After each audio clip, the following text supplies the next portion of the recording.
Hey, how's it going, guys? It's me. It's your boy, Zhylaw. Yeah, we expecting someone else. Uh, Shardbound, Kickstarter, successful. Reached the final Kickstart stretch goal at the very end. Awesome. So now you get enhanced camera controls, so I could zoom in. I don't know if this game is going to be awesome. Um, there's three things I'm looking for in a digital card game. One, it's fun. Two, it catches on in Twitch and it's streamable. And three, that they don't fuck you with removing old cards from play in a really horrible way and a shitty monetization model that tries to rob you. So we'll see. We'll see. It does look very pretty because of the actual creatures fighting. It might actually beat Hearthstone as far as visually entertaining, which is important for Twitch. And it looks like it's solid as far as the actual gameplay goes, so that's good. They seem to be very fair and respectable as far as the monetization goes, but we'll see. I was going to play the pre-alpha key that they gave me, but it's not even like the final client, so it's like a demo that I think actually attaches to your real account. So I don't want to play a glorified tech demo. And they said that the real client will be officially launching in alpha on Steam because it will be available on Steam. It's gonna be like only on Steam. April 6th, which is next month, and this month is approaching the end. So I think I'm just gonna wait.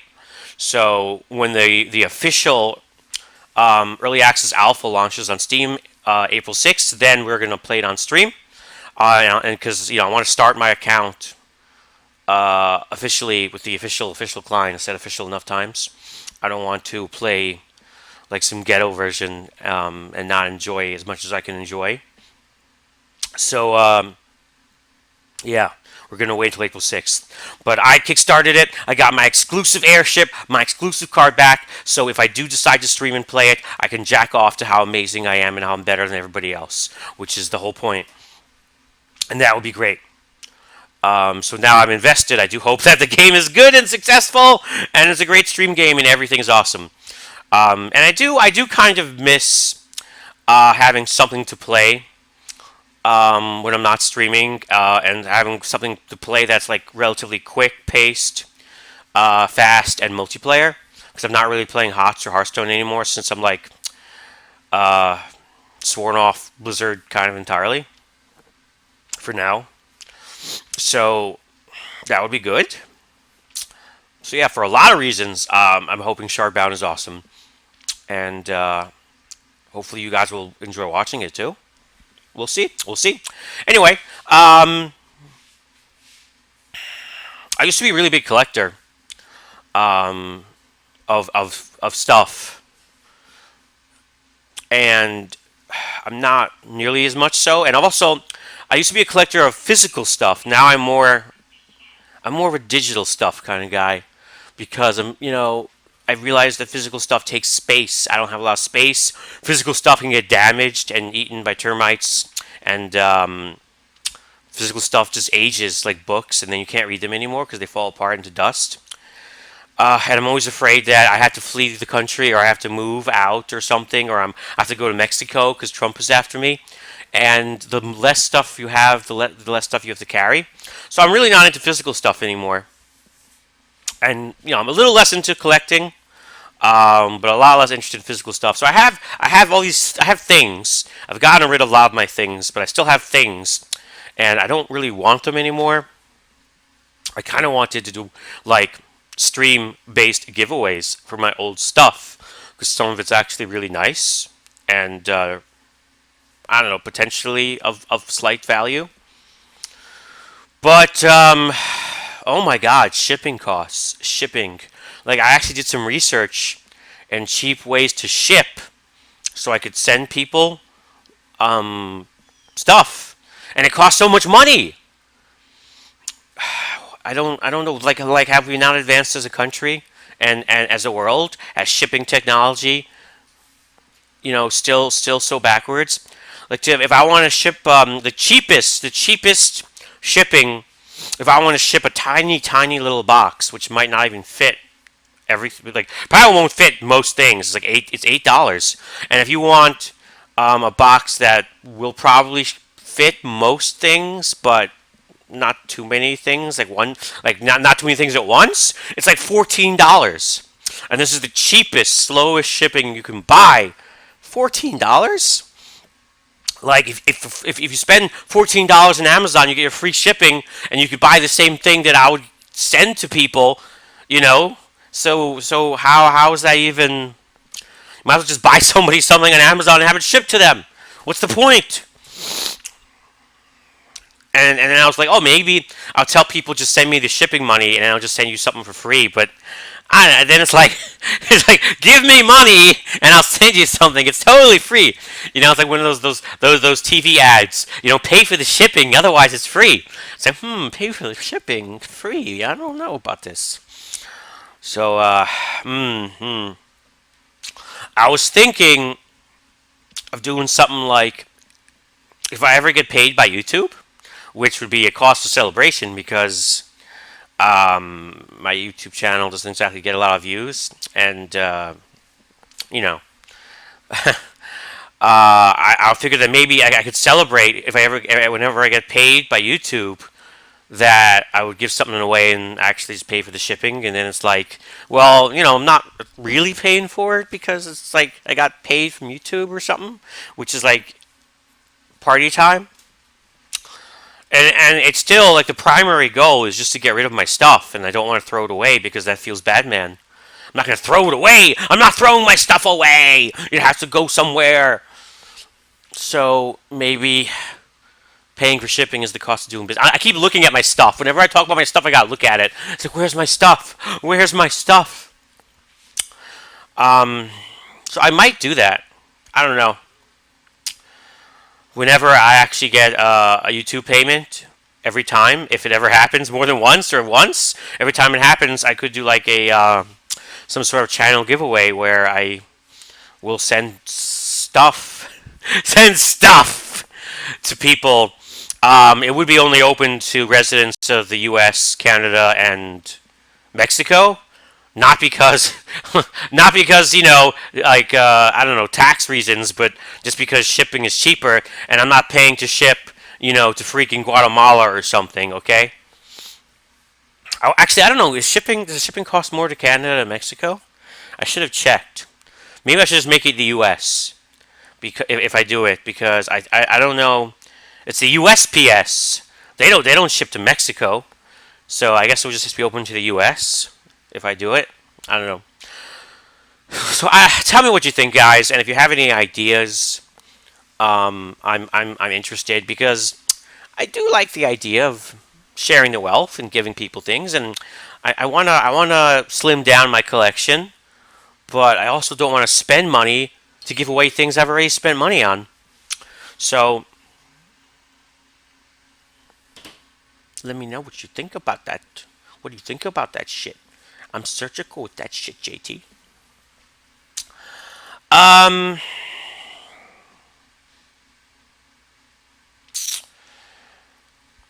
I've been trying to stream Baldur's Gate, and it's interesting. It's interesting. I'm enjoying it, but so many new kids on the block that I've never even heard of isometric, barely know what an RPG is, and definitely tough. But I think doing the voices, I don't really do the voices, but narrating the dialogue really helps a lot. And trying to explain the lore and the mechanical rules of the game, I think people appreciate that. And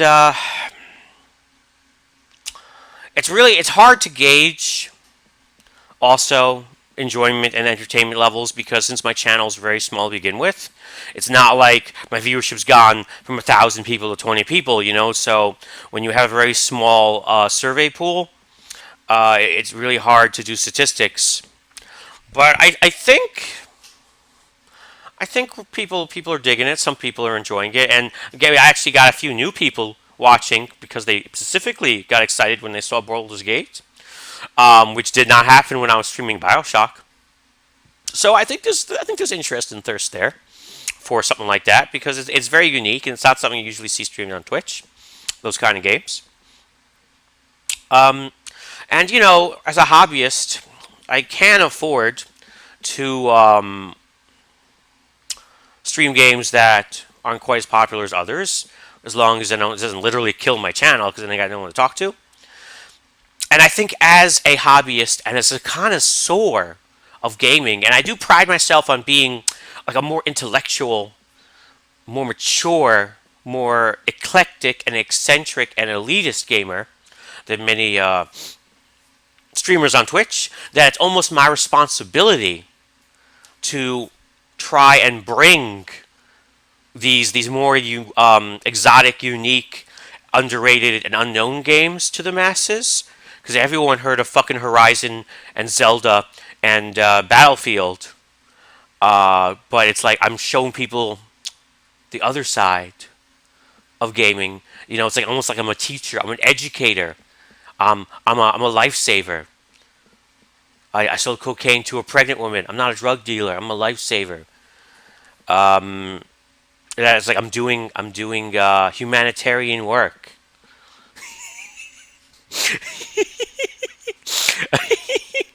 Um, so I I think that like if I can even excite like two people into like, discovering a type of game in a genre that they haven't really known about before, and to like getting into and like buying those games, then I've almost like I've accomplished something. Just like a teacher, if you get through to one kid and they become a doctor instead of a gangster, then you're like, oh, my life has meaning. I did something. I'm a great teacher. You know what I mean? And these games definitely need more love.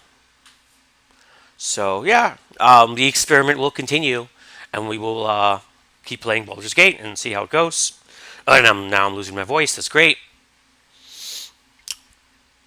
Um, I think that's enough. We don't. Not every vlog that I make has to be you know an hour long.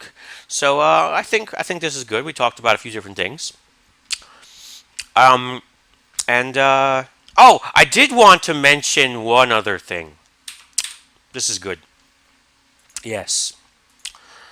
As a broadcaster, I feel that I have to play a game on like its hardest difficulty. That I have to prove myself. That I'm worthy to stream, which is kind of silly because some like a lot of streamers on Twitch are absolute shit at games, garbage, garbage gamers, not worthy to lick the boots of a true skilled player like myself. And that popularity has very little to do with skill, unless we're talking about like League of Legends or something. But I still feel personally that you want to prove yourself, your superiority. Also, you want to stay sharp, and also I just think you want to challenge yourself to be the best that ever was, the best that you can be all you can be. Um, it depends on the game, also. Some games are just unfair, or you don't really like them, but you want to beat them for whatever the reason. And there's always that type of game that you think you're amazing at. So for that genre, you want to play in a very difficult setting to show everyone. And maybe you're a bit of a masochist and you want the pain. Like according to all those people that worship Dark Souls, apparently suffering and struggling and dying is how we enjoy games. So yeah, I do try to play games at a very difficult setting. Also for me, sometimes people will play a game and then they'll replay it harder, and I don't really like replaying games. Very rarely will I replay a game.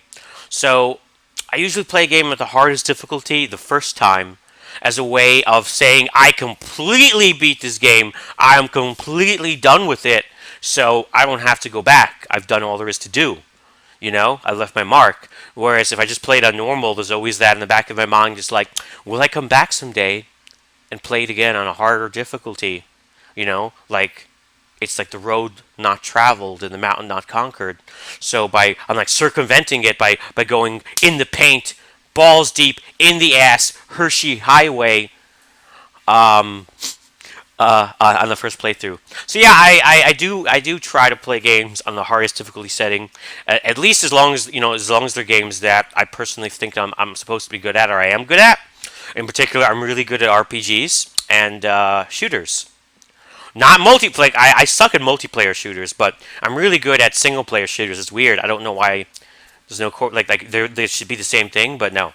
Like multiplayer Halo, I suck balls, but you give me like a single player shooter and I kick ass. So yeah, I don't know. What do you guys think? What do you think about difficulty settings? Do you always try to play the hardest? Do you always play the easiest? Do you think a streamer should play on a harder difficulty setting? Do you look down on broadcasters that put it on the pussy setting of every game? Do you even notice or care? Like I know Soda Poppin', whenever he starts a game and he always puts it on like normal or easy or something, everyone in his chat always laughs. Of course, they're always looking for an excuse to laugh at him because half of them just are there to hate his guts. But I don't know. What do you guys think? What do you think about difficulty settings? So feel free to leave comments because I'm actually interested. I noticed that YouTube channels, other channels are always like, leave a comment, leave a comment. They don't really care or they read it. I guess it's a way of showing that their channel is big. Like, look, sponsors, look at all these comments I have. Give me more money. Or maybe they think that if they tell people to leave comments, that you're more inclined to subscribe to their channel. Because like, ooh, this guy cares, but it's bullshit.